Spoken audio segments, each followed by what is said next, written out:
Hello there and welcome to my guide for painting the Zoat from Blackstone Fortress.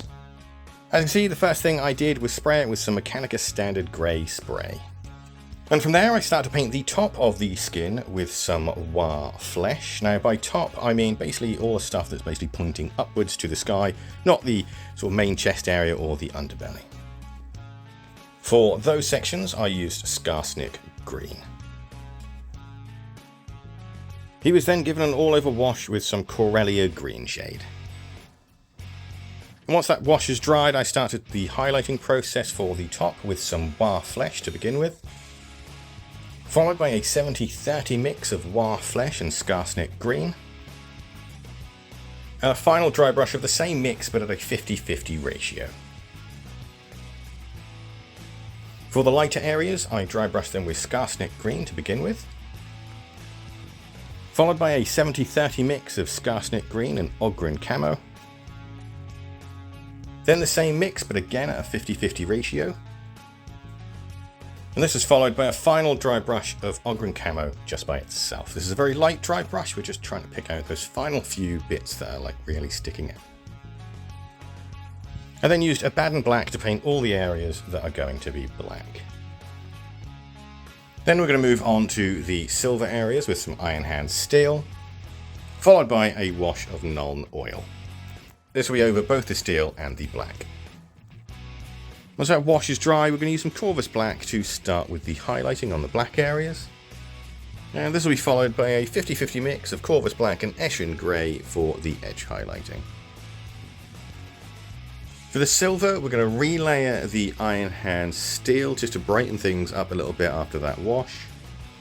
And then we'll highlight those areas with some Stormhost silver. I'm then going to use Morghast bone to start painting in the hooves and the fingernails. And I'm also going to paint the rest of his mask. These areas will then receive a wash with some Agrax Earthshade. Then I'm going to start using some Khorne red to paint some of the areas on the body, mostly on the belly, and on the tubing going around the Zoat. However, two of the areas on the belly are going to be painted with Mephiston red instead, just to add a little bit of colour variation. These red areas will then receive a wash with some Carroburg crimson. For some more of the piping and the gem on the Power Fist, I'm going to use some Thousand Suns blue. This will be washed with some Drakenhof Nightshade. Once those washes have dried, we're going to start to relayer the Khorne red. We're just going to aim at the bottom of it because we want to make it look like there's liquid in the tubes and the gems. The next highlight will be a 50-50 mix of Khorne red and Wazdakka red. And this will be followed by a highlight of Wazdakka red. For the very final highlight, we'll do a 50-50 mix of Wazdakka red and matte white. And to make it look a little bit like it's shiny, we'll do a quick dot of matte white just to add a little reflection.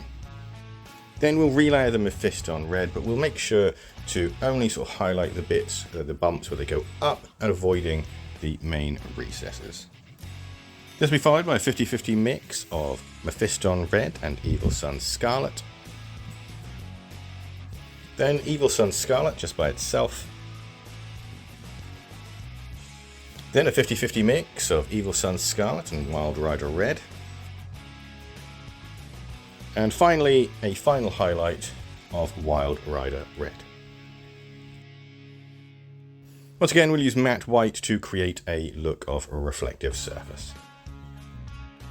For the blue, we'll relayer it with some Thousand Suns blue, followed by a 50-50 mix of Thousand Suns blue and Temple Guard blue. Then Temple Guard blue just by itself. And finally, a 50-50 mix of Temple Guard blue and matte white.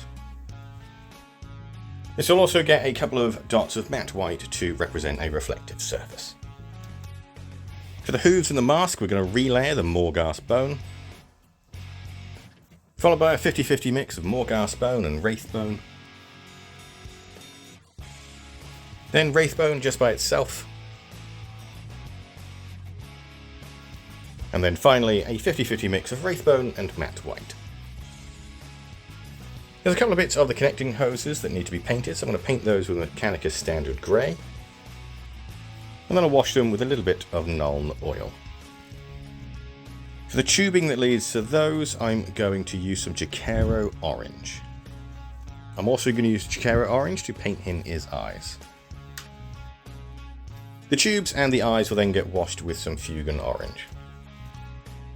There's a tiny little bit on his gun that I need to paint as well, so I'm going to use some Hash Hut Copper for that. And that'll get a simple wash with some Agrax Earthshade. Once the wash on the tubes have dried, we're going to do a 50-50 mix of Jacaro Orange and Trollslayer Orange. Then Trollslayer Orange just by itself. And then finally a really thin, tiny little bit of matte white just to make it look like they're reflective.